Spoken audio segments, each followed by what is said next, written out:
Breaking news చూస్తున్నాం. Air India విమానానికి bomb బెదిరింపు వచ్చింది. దీంతో థాయిలాండ్ నుంచి న్యూఢిల్లీ వస్తున్న విమానాన్ని పైలట్ అత్యవసరంగా ల్యాండ్ చేశారు. థాయిలాండ్ విమానాశ్రయ అధికారులు ఈ విషయాన్ని ధృవీకరించారు.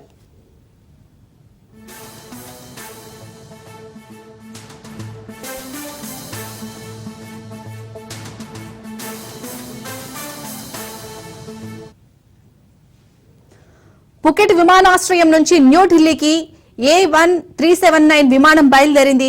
AI379 విమానం బయలుదేరింది. అందులో మొత్తం 156 మంది ప్రయాణికులు ఉన్నారు. ఈ క్రమంలో బాంబు బెదిరింపు రావడం తీవ్ర కలకలం రేపింది. దీంతో అండమాన్ సముద్రం పైనే విమానం చక్కర్లు కొట్టింది. అనంతరం అధికారులు విమానాన్ని తిరిగి థాయిలాండ్ కు మళ్లించి అత్యవసరంగా ల్యాండ్ చేశారు. బాంబు స్క్వాడ్ బృందం విమానంలో తనిఖీలు చేస్తోంది. అయితే బాంబు బెదిరింపు ఎలా వచ్చిందనే విషయాన్ని అధికారులు ఇంకా వెల్లడించలేదు.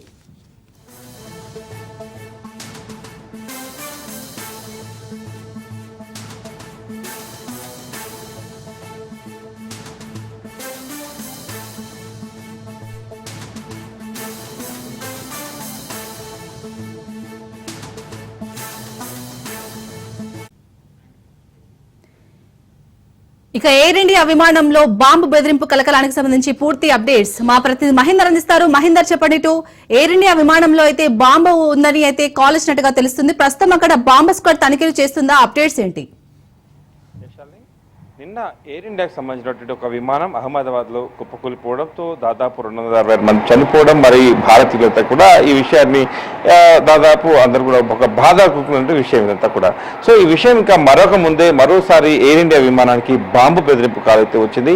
థాయిలాండ్ పుకెట్ నుంచి ఉదయం 9:30 గంటలకు ఢిల్లీకి బయలుదేరినటువంటి ఎయిర్ ఇండియా 139 AI379 విమానంకు దాదాపు దీంట్లో 156 మంది ప్రయాణికులతో థాయిలాండ్ పుకెట్ నుంచి ఢిల్లీకి వస్తున్నటువంటి ఈ విమానంకు బాంబు బెదిరింపు ఉన్నట్టుగా విమానం మార్గ మధ్యలో ఉన్నప్పుడు ఒక మెయిల్ అయితే ఇటు అధికారులకు వచ్చింది. వెంటనే స్పందించినటువంటి అధికారులు హుటాహుటిన ఈ విషయాన్ని పైలట్ కు చేరవేర్చారు. దీంతో ఆ పైలట్ వెంటనే అప్రమత్తమై అండమాన్ సముద్రంలో సముద్రం పైన దాదాపు 4 గంటల పాటు రౌండ్లు చక్కర్లు కొట్టి తిరిగి సేఫ్ గా సమీపంలో ఉన్నటువంటి స్థానిక ఐలాండ్ లో క్షేమంగా విమానాన్ని తను అక్కడ ఎమర్జెన్సీ ల్యాండింగ్ అయితే చేయడం జరిగింది.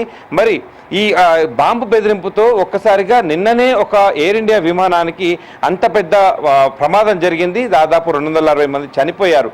మరి అలాంటి ఎయిర్ ఇండియా విమానానికి మరోసారి బాంబు బెదిరింపు రావడం, మరి దీనికి పైలట్లకు అంటే ఈ ఫ్లైట్ కూడా అంటే ఇటు థాయిలాండ్ పుకెట్ నుంచి మొదలైన తర్వాత కొన్ని నిమిషాల్లో అంటే దాదాపు మార్గ మధ్యలో ఉండగానే ఈ బాంబు బెదిరింపు రావడంతో పైలట్ చాలా చాకచక్యంగా వివరించారు. ఎప్పటికప్పుడు ఏటీసీ కాంటాక్ట్లో ఉంటూనే పైలట్ అయితే ఈ ఫ్లైట్ను ఎమర్జెన్సీ ల్యాండింగ్ అయితే చేశారు సమీపంలో ఉండే ఐలాండ్లో.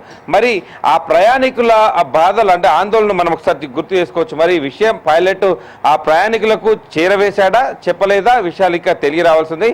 ఖచ్చితంగా ఆ ఫ్లైట్ దిగిన తర్వాత అయితే ఫ్లైట్లు మార్గమధ్యంలో ఉన్నప్పుడు మాత్రం ఒకవేళ ప్రయాణికులకు చెప్తే మాత్రం వారు తీవ్ర ఆందోళనకు గురే అవకాశం ఉంటుంది. నిన్నటి ప్రమాదాన్ని వారు తలుచుకొని మరోసారి మనోవేదనకు గురే అవకాశం అయితే ఖచ్చితంగా ఉంటుంది. ఒకవేళ అప్పుడే చెప్పారా లేక ఫ్లైట్ దిగిన తర్వాత ఈ విషయాన్ని ప్రయాణికులకు చెప్పారా? మొత్తానికి అయితే ఆ ప్రయాణికులు మొత్తం ఫ్లైట్ ఎమర్జెన్సీ ల్యాండింగ్ అయిన తర్వాత క్షేమంగా ల్యాండ్ అయిన తర్వాత ప్రాణాలు అరచేతిలో పెట్టుకొని ఒక్కొక్కరుగా దిగిపోయి చాలా దూరంగా వెళ్ళినటువంటి పరిస్థితి కనిపించింది. అసలు ఏం జరుగుతుంది విమాన ప్రయాణాలు అంటేనే ఒక భయంతో వాళ్ళంతా ఉండిపోయిన పరిస్థితి కనిపించింది. మొత్తానికి సమీపంలోని ఒక ఐలాండ్ లో ఈ ఎయిర్ ఇండియా విమానాన్ని అయితే క్షేమంగా ఎమర్జెన్సీ ల్యాండింగ్ అయితే చేశారు. వెంటనే ఈ భద్రతా సిబ్బంది, ఎయిర్ ఫోర్స్ సిబ్బంది అంతా కూడా మొత్తం ఫ్లైట్ అయితే పూర్తిగా క్షుణ్ణంగా పరిశీలించారు. ఇక్కడ కూడా ఈ బాంబుకు సంబంధించినటువంటి ఆనవాళ్ళు ఏమీ లేకపోవడంతో ఊపిరి పీల్చుకున్నారు. తిరిగి ఆ ఎయిర్పోర్ట్ అథారిటీకి ఈ విషయాన్ని అయితే కూడా భద్రతా దళాలన్నీ కూడా చేరవేయడంతో అంతా కూడా సద్దుమణిన అంశం. మరి ఆ ఫ్లైట్ ఫ్లైట్ ను మరికొద్ది సేపట్లో ఇక్కడ అంటే ఢిల్లీకి పంపిస్తున్నట్టుగా కూడా సమాచారం అయితే తెలుస్తుంది. మొత్తానికి నిన్న ఒక ఘటన మరొక ఘటన అయితే పునరావృతం రిపీట్ కావడం, మరి బాంబు బెదిరింపు ఎవరు చేశారు దీనిపైన అయితే చాలా సీరియస్ గా దర్యాప్తు చేస్తున్నారు. మరి ఇదంతా కూడా అంటే ఇప్పటికే బాహ్య దేశాల్లో ప్రపంచంలో దేశాల్లో యుద్ధాలు జరుగుతున్న నేపథ్యం, మరి ఇలాంటి సమయంలో నిన్న ఒక ప్రమాదం జరిగినటువంటి ఎయిర్ ఇండియా విమానం, మరి అలాంటిదే మరోసారి అదే ఎయిర్ ఇండియా విమానానికి బాంబు బెదిరింపు రావడం దీన్ని చాలా సీరియస్ గా తీసుకున్నారు. దీనిపైన లోతైన దర్యాప్తు కూడా చేస్తున్నారు. మహేందర్, మరొక అప్డేట్ అందుతుంది.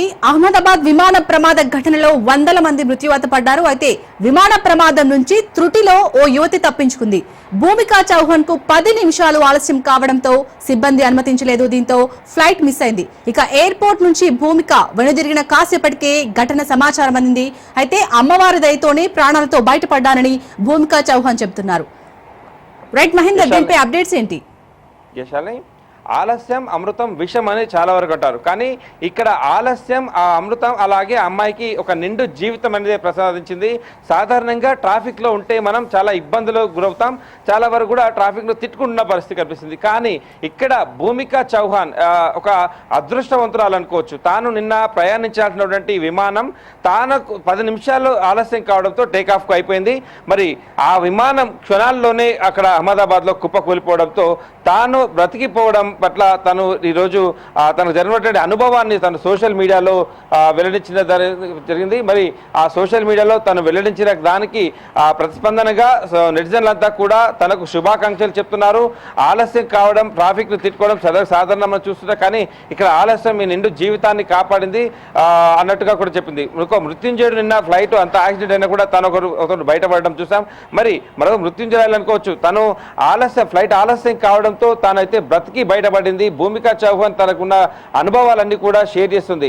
నేను 10 నిమిషాలు ఒకవేళ ఆ ఫ్లైట్ లో ఉంటే తన పరిస్థితి ఏమై ఉండేది అన్నట్టుగా కూడా తను మాట్లాడడం కూడా జరిగింది. మొత్తానికి ఈ క్రమంలో అంటే ఒక ప్రమాదం, ఒక ఆలస్యం అనేది ఒక మనిషి జీవితాన్ని నిలబెట్టింది అనేటట్టుగా కూడా నెటిజన్లంతా కూడా ఆనందం అయితే వ్యక్తం చేస్తున్న పరిస్థితి కనిపిస్తుంది. భూమికా చౌహాన్ కు శుభాకాంక్షలు తెలియజేస్తున్నారు. మరి ఇక్కడ మరోసారి మాట్లాడుకున్నట్లయితే ఆలస్యం అమృతం విషయం కాదు, ఆలస్యం అమృతం అద్భుతం, ఒక నిండు జీవితం అనేటట్టుగా భూమికా చౌహాన్ విషయంలో మాత్రం రుజువైంది అన్నట్టు చెప్పొచ్చు. Right, thank you Mahender.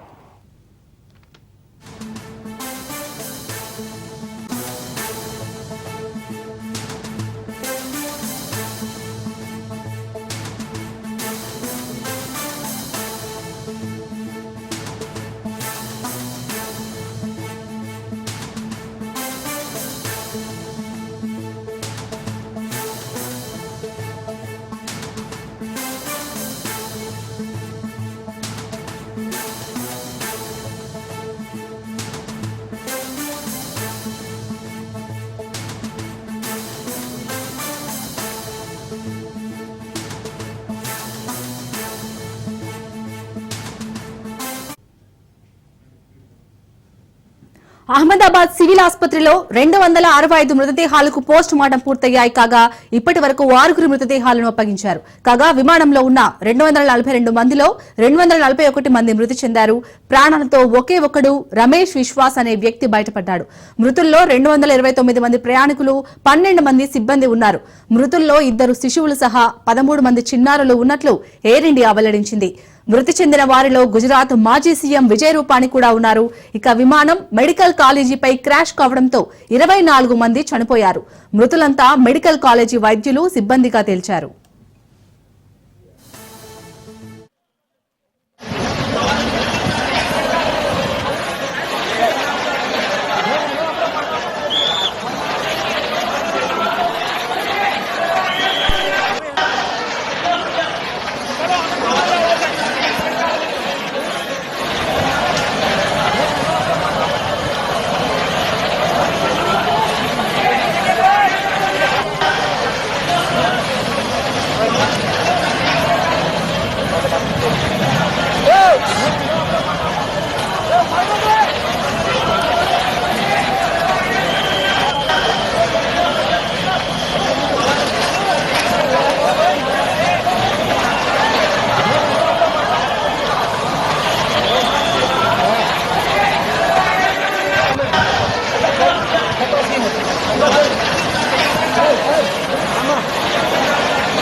Ahmedabad civil ఆసుపత్రిలో 265 మృతదేహాలకు పోస్ట్ మార్టం పూర్తయ్యాయి కాగా ఇప్పటి వరకు 6 మృతదేహాలను అప్పగించారు. దీనిపై పూర్తి డీటెయిల్స్ మా ప్రతినిధి సైదులు అందిస్తారు. సైదులు చెప్పండి, ఇప్పటికే మృతదేహాలకైతే పోస్ట్ మార్టం అయిపోయాయి, మరి 6 అయితే అప్పగించారు, ఇంకా మిగిలిన వాళ్ళు ఎప్పుడు అప్పగించే ఛాన్స్ ఉంది? ఎస్ శాలిని, అహ్మదాబాద్ సివిల్ ఆసుపత్రిలో నిన్న జరిగినటువంటి ఘటనకు సంబంధించి మొత్తం 265 మృతదేహాలని హాస్పిటల్కి తీసుకెళ్లారు, పరీక్షలు చేశారు. అయితే వాస్తవంగా అందరి మృతదేహాలన్నీ కూడా పూర్తిగా కాలిపై ఉండడంతో గుర్తుపట్టకుండా ఉన్న నేపథ్యంలో వారి బంధువులు ఎవరైతే ఉంటారో వారి యొక్క DNA టెస్టులు చేసిన తర్వాతనే వారి యొక్క మృతదేహాలను వారి బంధువులకి అప్పగించే అవకాశం అయితే కనిపిస్తుంది. ప్రస్తుతం మనకు అందుతున్న సమాచారం మేరకు అయితే 6 మృతదేహాలు మాత్రమే బంధువులకు అప్పగించారు. మిగిలిన వారందరూ కూడా దాదాపుగా 259 మృతదేహాలు ఇంకా అహ్మదాబాద్ సివిల్ ఆసుపత్రిలోనే ఉన్నాయి. అక్కడ పరిస్థితి ఎంత దారుణంగా ఉందంటే అసలు కనీసం బంధువులు అక్కడ రోదనలతోటి మిన్నింటిపోయాయి.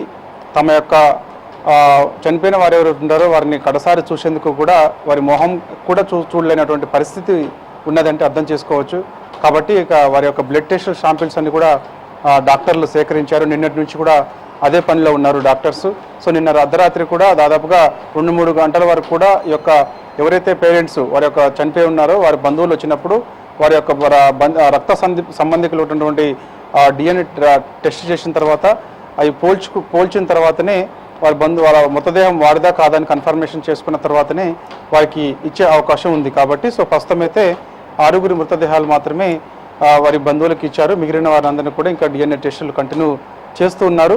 కన్ఫర్మేషన్ అయిన తర్వాత అవి కూడా ఇచ్చే అవకాశం అయితే కనిపిస్తుంది. ఇక మృతి చెందిన వారిలో చూస్తే మాత్రం అహ్మదాబాద్ విమాన ప్రమాదంలో మృతి చెందిన వారు చూస్తే మాత్రం 242 మంది ఉండగా ఒకే ఒకరు ప్రాణాలతో బయటపడ్డారు. రమేష్ ఇస్వాస్ ఈయన ఒక్కరే ప్రాణాలతో బయటపడ్డారు. మొత్తం 241 మంది మృతి చెందారు. సో చనిపోయిన వారిలో భారత్కి చెందిన వారు 169 మంది ఉన్నారు. బ్రిటన్కి చెందిన వారు 53 మంది ఉన్నారు. పోర్చుగీస్కి చెందిన వారు 7 ఉన్నారు. కెనడాకు చెందిన వారు 1 ఉన్నారు. అయితే ఇప్పటికే బ్రిటన్కి సమాచారం ఇచ్చారు. అక్కడ ప్రభుత్వంతో మన యొక్క విదేశాంగ శాఖ ఎప్పటికప్పుడు మాట్లాడుతూ వస్తుంది. వారి యొక్క బంధువులు ఎవరు వచ్చినా సరే, అంటే వారి యొక్క రిలేషన్స్ బ్రిటన్కి సంబంధించినటువంటి చనిపోయిన వారి ఆధారాలన్నీ కూడా ఆల్రెడీ తెలియపరిచారు. కాబట్టి 53 మంది బ్రిటన్ ప్రయాణికులు చనిపోయారు. కాబట్టి విమాన ప్రమాదంలో అహ్మదాబాద్లో జరిగినటువంటి నిన్న విమాన ప్రమాదంలో చనిపోయారు. కాబట్టి వారికి అక్కడ ఉన్నటువంటి ప్రభుత్వానికి భారత విదేశాంగ శాఖ సమాచారం ఇచ్చింది.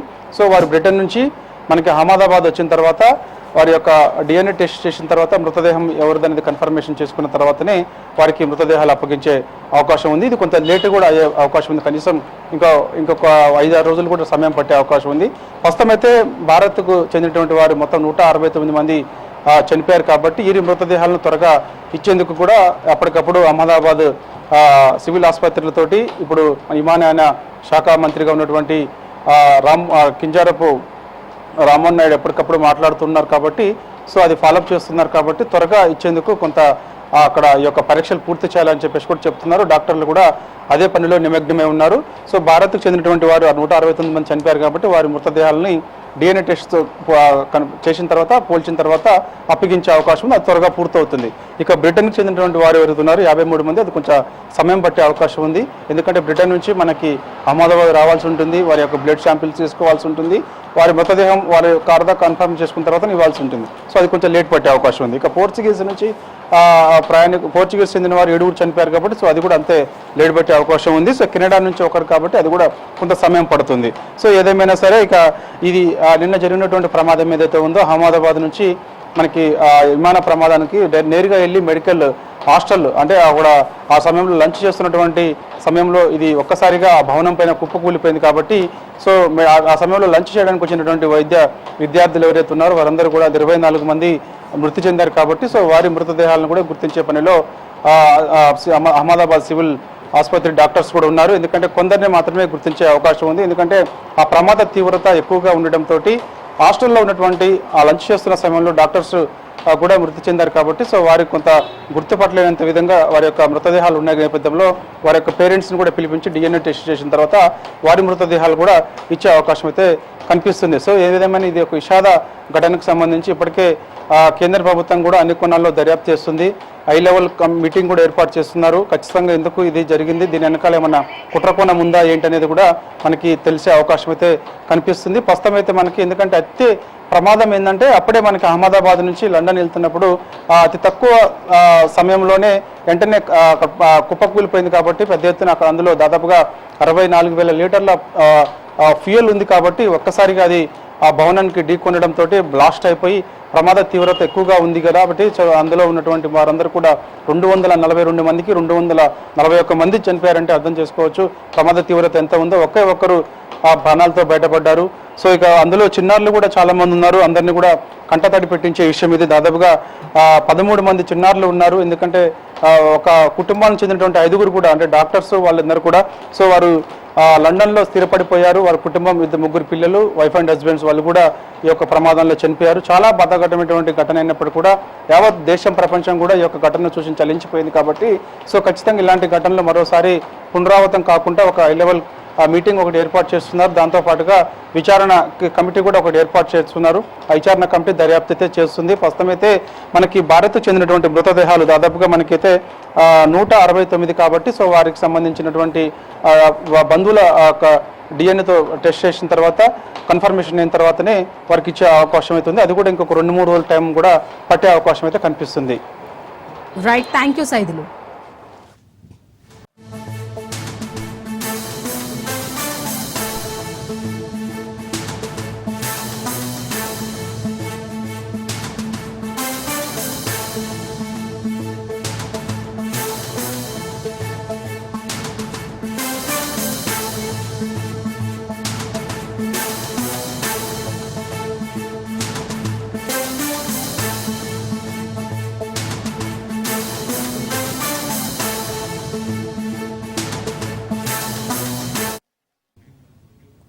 వరుస గగనతల ప్రమాదాలు, బాంబు బెదిరింపు కాల్స్ దేశ ప్రజలను కలవరపాటుకు గురిచేస్తున్నాయి.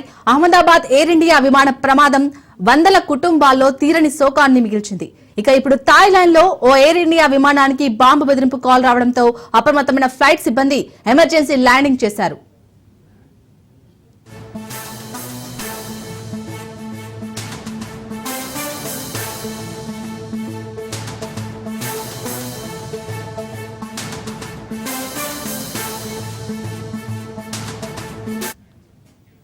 ఈ క్రమంలోనే పంజాబ్ రాష్ట్రంలో నంగాల్పూర్ వద్ద మరో అనూహ్య పరిణామం చోటు చేసుకుంది. సిబ్బందితో ప్రయాణిస్తున్న M-17 ఆర్మీ హెలికాప్టర్లో ఉన్నట్టుండి టెక్నికల్ సమస్య తలెత్తింది. దీంతో అప్రమత్తమైన పైలట్ పఠాన్కోట్ ఎయిర్ బేస్ లో హెలికాప్టర్ ను ఎమర్జెన్సీ ల్యాండింగ్ చేశాడు. ఈ ఘటనకు సంబంధించి మరింత సమాచారం ఇంకా తెలియాల్సి ఉంది. రైట్, ఇదే అంశానికి సంబంధించి పూర్తి డీటెయిల్స్ మా ప్రతినిధి రత్నకుమార్ అందిస్తారు. రత్నకుమార్, వరుసగా ఈ ఎయిర్ ఇండియా విమానంలో అసలు ఈ సాంకేతిక లోపం ఎందుకు వస్తుంది? ఎందుకంటే మనం నిన్నటి నుంచి చూస్తున్నాం ఈ విమాన ప్రమాదం ఎప్పుడైతే అహ్మదాబాద్ లో విమాన ప్రమాదం జరిగిందో అప్పటి నుంచి చాలా మందిలో ఒక భయం నెలకొంది. దేశవ్యాప్తంగా ఈ ఎయిర్ ఇండియా ప్రయాణాలకు సంబంధించి కూడా అనేక ఇబ్బందికరమైన పరిస్థితులు తలెత్తున్నాయి. గగనతల ప్రమాదాలు అనేవి ఇప్పుడు ప్రయాణికులను కలవరపాటుకు గురి చేస్తున్నాయి. నిన్న జరిగినటువంటి ఒక ఎయిర్ ఇండియా ప్రమాదంలో ఇప్పటికే దాదాపు 300 మంది వరకు ప్రాణాలు కోల్పోయారనేటువంటి విషయంతో ఒక్కసారిగా కేవలం దేశవ్యాప్తంగా మాత్రమే కాదు ప్రపంచవ్యాప్తంగా ప్రతి ఒక్కళ్ళు ఉలికిపడినటువంటి పరిస్థితి. ముఖ్యంగా ఇటు ఫ్లైట్లలో ప్రయాణం చేసినటువంటి ప్యాసింజర్స్ అందరూ కూడా ఒక్కసారిగా తరలి చెప్పుకుంటున్నారు. అసలు ఒక దేశం నుంచి మరొక దేశానికి వెళ్ళాలంటే ఖచ్చితంగా ఇటు ఫ్లైట్ ద్వారానే ప్రయాణం చేయాల్సి ఉంటుంది, అతి తక్కువ సమయంలో ప్రయాణం చేయాలంటే. సో అటువంటిది ఇప్పుడు ఈ యొక్క గగనతల ప్రయాణాలకు సంబంధించి కూడా ఇటువంటి యాక్సిడెంట్స్ అనేవి అవడం, ఫ్లైట్స్ క్రాష్ అవుతూ ఉండడంతో ఒకసారిగా ప్రతి ఒక్కళ్ళు కలవరానికి గురవుతున్నారు. ముఖ్యంగా ఇప్పుడు అహ్మదాబాద్ ఎయిర్ ఇండియా విమాన ప్రమాదం 100 మంది కుటుంబాల్లో తీరని శోకాన్ని మిగిల్చింది. ఇది ఈ ఘటన ఒకవైపున సహాయక చర్యలు కొనసాగుతున్నాయి, ఒకవైపున క్షతగాత్రులు ఆసుపత్రుల్లో ట్రీట్మెంట్ తీసుకుంటున్నారు. చనిపోయినటువంటి 300 మందికి సంబంధించినటువంటి బాడీలను ఐడెంటిఫికేషన్ ప్రాసెస్ అనేది జరుగుతుంది. సో ఒకవైపున యొక్క హృదయ విదారక ఘటనకు సంబంధించి ప్రతి ఒక్కళ్ళు కూడా బాధపడుతూ ఉన్నటువంటి సందర్భంలోనే ఇప్పుడు థాయిలాండ్ లో ఓ ఎయిర్ ఇండియా విమానానికి బాంబు బెదిరింపు కాల్ రావడంతో అప్రమత్తమయ్యారు ఫ్లైట్ సిబ్బంది. ఇమ్మీడియట్ గా ఆ విమానాన్ని ఎమర్జెన్సీ ల్యాండింగ్ చేశారు. ఇక ఈ నేపథ్యంలోనే మరొక ఇన్సిడెంట్ చోటు చేస్తుంది. పంజాబ్ రాష్ట్రంలో మంగళపూర్ వద్ద మరొక అనూహ్య పరిణామం ఇది. సిబ్బందితో ప్రయాణం చేస్తున్నటువంటి M17 ఆర్మీ హెలికాప్టర్ లో ఉన్నటువంటి టెక్నికల్ సమస్య కలిసింది. దీంతో అప్రమత్తమైనటువంటి పైలట్ పఠాన్కోట్ ఎయిర్ బేస్ లో హెలికాప్టర్ ను ఎమర్జెన్సీ ల్యాండింగ్ చేశారు.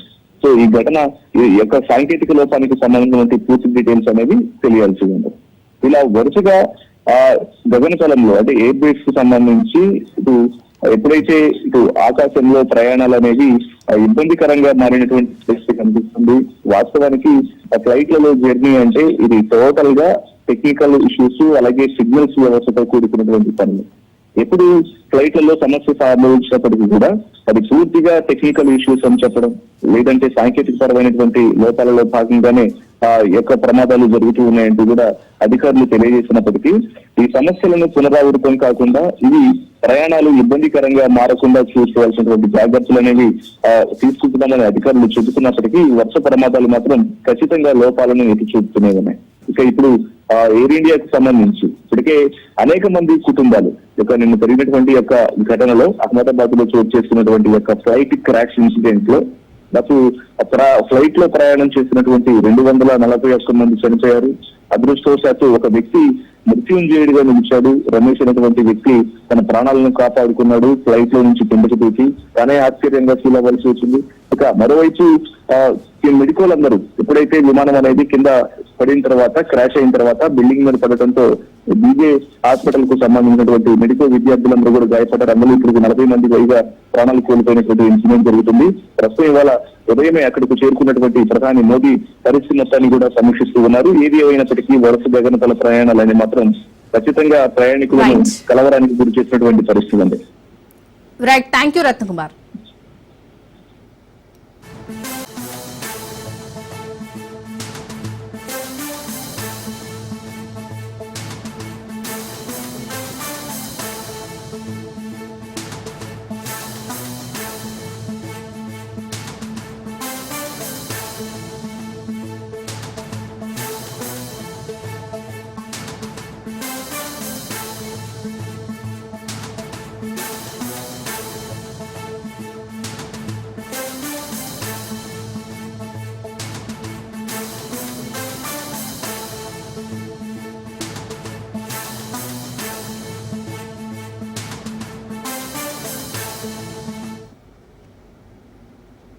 ద్రోణి ప్రభావంతో తెలంగాణలో మోస్తారు నుంచి భారీ వర్షాలు కురుస్తున్నాయి. హైదరాబాద్ తో పాటు పలు జిల్లాల్లో కురిసిన వర్షాలకు లోతట్టు ప్రాంతాలు జలమయమయ్యాయి. ఉమ్మడి రంగారెడ్డి జిల్లాలోని శంకర్పల్లిలో వర్షపు నీటితో బస్టాండ్లో వర్షపు నీరు నిలవడంతో ప్రయాణికులు తీవ్ర ఇబ్బందులు పడ్డారు. కొల్లాపూర్లోనూ భారీ వర్షం కురిసింది. 164.6 mm వర్షం నమోదైనట్లు వాతావరణ శాఖ ప్రకటించింది.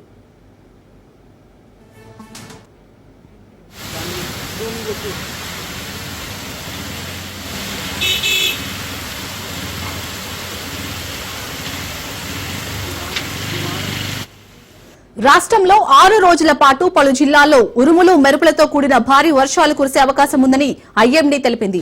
ఉత్తర కోస్తాంధ్ర సమీపంలోని పశ్చిమ మధ్య బంగాళాఖాతంలో ఉపరితల ఆవర్తనం ఏర్పడటంతో పలు జిల్లాల్లో వర్షాలు కురుస్తున్నట్లు సూచించింది. ఇక జగిత్యాల, ఆదిలాబాద్, కొమరంభీం, ఆసిఫాబాద్, సంగారెడ్డి, మహబూబాబాద్, వికారాబాద్, వనపర్తి, నారాయణపేట, జోగులాంబ, గద్వాల జిల్లాలో భారీ వర్షాలు కురవనున్నాయి.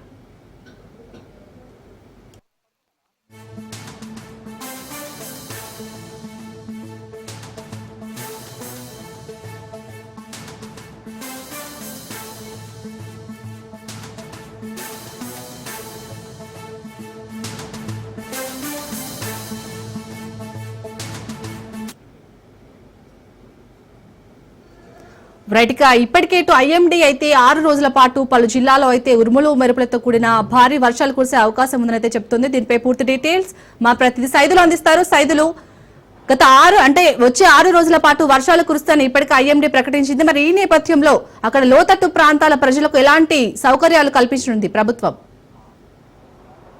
శాలిని, మరో 5 రోజుల పాటు వర్షాలు కురుస్తాయని వాతావరణ శాఖ వెల్లడించింది. ఈ రోజు నుంచి మొత్తం 5 రోజుల పాటు తెలంగాణ రాష్ట్ర వ్యాప్తంగా భారీ వర్షాలు కురుస్తాయని చెప్పేసి కూడా కొద్దిసేపటి క్రితమే వాతావరణ శాఖ వెల్లడించింది. అయితే ఎక్కడెక్కడ ఎల్లో అలర్ట్, ఎక్కడెక్కడ గ్రీన్, అదేవిధంగా రెడ్ అలర్ట్ ఉంటాయని చెప్పేసి కూడా కొద్దిసేపటి క్రితమే చెప్పింది. ముఖ్యంగా కొత్తగూడెం, సూర్యాపేట, అదేవిధంగా నల్గొండ, ఖమ్మం, ఆదిలాబాద్, నిజామాబాద్, నిర్మల్ ప్రాంతాల్లో భారీ వర్షాలు కురుస్తాయని చెప్పేసి కూడా చెప్పింది. ఇక దాంతోపాటుగా గ్రేటర్ హైదరాబాద్లో మోస్తారు నుంచి భారీ వర్షాలు కురుస్తాయని, అక్కడక్కడ ఉరుములు మెరుపులతో కూడినటువంటి వర్షం వస్తుందని చెప్పేసి కూడా చెప్పారు. అందువల్ల రాగల 5 రోజుల పాటు భారీ వర్షాలు ఉన్న నేపథ్యంలో ప్రజలందరూ కూడా అప్రమత్తంగా ఉండాలని వాతావరణ శాఖ వెల్లడించింది. అత్యవసరమైతే తప్ప ఎవరు కూడా బయటికి రావద్దు. ఎందుకంటే ఈ 5 రోజుల పాటు కురిసే వర్షాలు ఖచ్చితంగా ఉరుములు మెరుపులతో కూడిన వర్షాలు వస్తాయి. భారీ వర్షాలు కూడా అక్కడక్కడ నమోదయ్యే అవకాశం ఉంటుంది. కాబట్టి ఎవరు కూడా ముఖ్యంగా రైతులు ఇప్పుడు వర్షాకాలం సీజన్ స్టార్ట్ అయింది కాబట్టి వ్యవసాయ పనుల్లో నిమగ్నమై ఉంటారు. కాబట్టి వర్షం వచ్చినప్పుడు చెట్ల కిందకి వెళ్తుంటారు, కానీ ఎవరు కూడా చెట్ల కింద ఉండొద్దని చెప్పేసి కూడా హెచ్చరిక జారీ చేసింది. ఎందుకంటే నిన్న కొందరు ఈ విధంగా భారీ వర్షం వచ్చినప్పుడు కొందరు చెట్ల కిందకి వెళ్ళి దాదాపుగా 6 మృతి వాత పడ్డారు. అందరికీ తెలిసిన విషయమే. చెట్టు పైన పిడుగుపడడంతో 6 కూడా చనిపోయారు.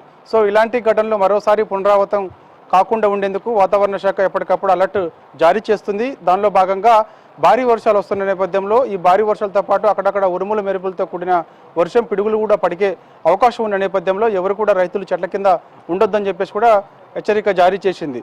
కాబట్టి ఎవరైనా వర్షం వస్తే నేరుగా తమ ఇళ్లలోకి వెళ్ళిపోవాలి తప్ప వర్షంలో తడుస్తూ, అంతేకాని వర్షంలో ఆ చెట్టు కింద ఉండడం వల్ల కొంత ఉపశమనం, తడవకుండా ఉంటామని చెప్పేసి ఎవరైతే చెట్ల కిందకి వెళ్తారో అప్పుడు కొంత ప్రాణ నష్టం కూడా జరిగే అవకాశం ఉంటుంది. ఉరుములు నేరుగా చెట్లపైన పడతాయి కాబట్టి సో అందుకు పెద్ద ఎత్తున ప్రాణ నష్టం లాంటిది జరిగే అవకాశం ఉంటుంది. కాబట్టి రైతులు ఎవరు కూడా చెట్ల కిందకి వెళ్ళొద్దని చెప్పేసి కూడా హెచ్చరిక జారీ చేసింది. ఇక గ్రేటర్ హైదరాబాద్ పరిధిలో నిన్న కురిసిన వర్షానికి మొత్తం హైదరాబాద్ అతలాకుతలం అయిపోయింది. నిన్న ఎక్కువగా ఇటు మనం చూస్తే మాత్రం మేడ్చల్ ప్రాంతాల్లో పెద్ద మొత్తంలో వర్షం కురిసింది. దాంతోపాటుగా ఇక ఈ మహేశ్వరం లాంటి ప్లేస్లలో కూడా పెద్ద ఎత్తున నమోదైంది. గ్రేటర్ హైదరాబాద్ పరిధిలో చూస్తే మాత్రం సుమారుగా 14 సెంటీమీటర్ల వర్షపాతం నమోదైనట్టుగా కూడా వాతావరణ శాఖ తెలిపింది. రోడ్లన్నీ కూడా పూర్తిగా జలమయం అయిపోయాయి. నిన్న సాయంత్రం నుంచి అంటే దాదాపుగా 6 గంటల ప్రాంతాల్లో వాతావరణ శాఖ కీలక ప్రకటన చేసింది. రాగల 3 గంటల్లో గ్రేటర్ హైదరాబాద్ పరిధిలో భారీ వర్షం ఉన్నది, రెడ్ అలర్ట్ జారీ చేస్తున్నాము, వాహనదారులు తమ ఇళ్లకి త్వరగా వెళ్తే బాగుంటుందని హెచ్చరిక జారీ చేసింది. కాబట్టి సో అదే సూచనలు ఎప్పటికప్పుడు వాతావరణ శాఖ కూడా చేస్తూ వస్తుంది. అందుకు ట్రాఫిక్ పోలీసులు కూడా సమన్వయంతో పనిచేయాలని చెప్పేసి కూడా ప్రభుత్వం చెబుతుంది. దానిలో భాగంగా జిహెచ్ఎంసీ, ట్రాఫిక్ పోలీసులు, ఎస్డీఆర్ఎఫ్, ఎన్డీఆర్ఎఫ్ అందరూ కూడా సమన్వయంతో ఈ యొక్క రాగల 5 రోజులలో వర్షాలు ఉన్న నేపథ్యంలో మొత్తం ఓవరాల్గా ఈ యొక్క 3 డిపార్ట్మెంట్స్ అందరూ కూడా సమన్వయంతో పనిచేయాలని చెప్పేసి కూడా హైదరాబాద్ ఇన్ఛార్జి మినిస్టర్ పొన్నం ప్రభాకర్ చెప్పారు. ఎందుకంటే అక్కడక్కడ విద్యుత్ అంతరాయం కలుగుతుంది కాబట్టి ఎవరు కూడా ఈ యొక్క విద్యుత్ స్తంభాల దగ్గరికి వెళ్ళకూడదు. దాంతోపాటుగా స్కూల్స్ స్టార్ట్ అయ్యాయి కాబట్టి చిన్నపిల్లలు ముఖ్యంగా స్కూల్స్కి వెళ్తున్న సమయంలో ఉదయం వేళలో వెళ్తుంటారు కాబట్టి ట్రాఫిక్ సమస్యతో పాటుగా అక్కడక్కడ నిలిచి ఉండడం వల్ల ఇలాంటి ప్రమాదాలు చోటు చేసుకుంటాయి. కాబట్టి కొంచెం జాగ్రత్త తప్పనిసరి అని చెప్పేసి కూడా చెప్తున్నారు. దాంతోపాటుగా జిహెచ్ఎంసీ పరిధిలో ఇప్పటికే దాదాపుగా మ్యాన్హోల్స్ ఎక్కడైతే ఓపెన్ ఉంటాయో అవన్నీ కూడా మూసేయాలని చెప్పేసి కూడా జిహెచ్ఎంసీ నుంచి ప్రకటన వెలువడింది. ఆయా ప్లేసులలో ఎక్కడైతే నీళ్లు జామ్ అవుతాయో అక్కడ డ్రైనేజ్ సమస్య కారణంగా మ్యాన్హోల్స్ కొన్ని ఓపెన్ చేసి పెడతారు. కాబట్టి వర్షం వచ్చినప్పుడు ఆ మ్యాన్హోల్స్ ఓపెన్ ఉన్నాయా లేదా అనేది కూడా కొంత ఇబ్బంది తలెత్తుతుంది. అలాంటి ప్రమాదాలు కూడా గతంలో మనం చూసాం. సో అలాంటి ప్రమాదాలు జరగకుండా ఉండేందుకు మ్యాన్హోల్స్ కంపల్సరీగా మూసివేయాలని చెప్పేసి కూడా జిహెచ్ఎంసీ కొంచెం ఆదేశాలు ఇచ్చింది. కాబట్టి అధికారులందరూ కూడా ఆయా ప్రాంతాల్లో ఉన్నటువంటి అధికారులు ఎక్కడైతే మ్యాన్హోల్స్ ఉంటాయో అవన్నీ కూడా క్లోజ్ చేయాలని చెప్పేసి కూడా ఆదేశాలు ఉన్నాయి. కాబట్టి ఎవరైనా సరే అత్యవసరమైతే తప్ప ఈ 5 రోజుల పాటు, ఈ రోజు నుంచి మరో 4 రోజుల పాటు కూడా భారీ నుంచి మోస్తారు నుంచి భారీ వర్షాలు కురిసే అవకాశం ఉన్న నేపథ్యంలో రాష్ట్ర వ్యాప్తంగా ఈ వర్షాలు ఉన్న నేపథ్యంలో అందరూ కూడా అప్రమత్తంగా ఉండాలని చెప్పేసి కూడా వాతావరణ శాఖ కొద్దిసేపటి క్రితమే వెల్లడించింది. Right, thank you Saidulu.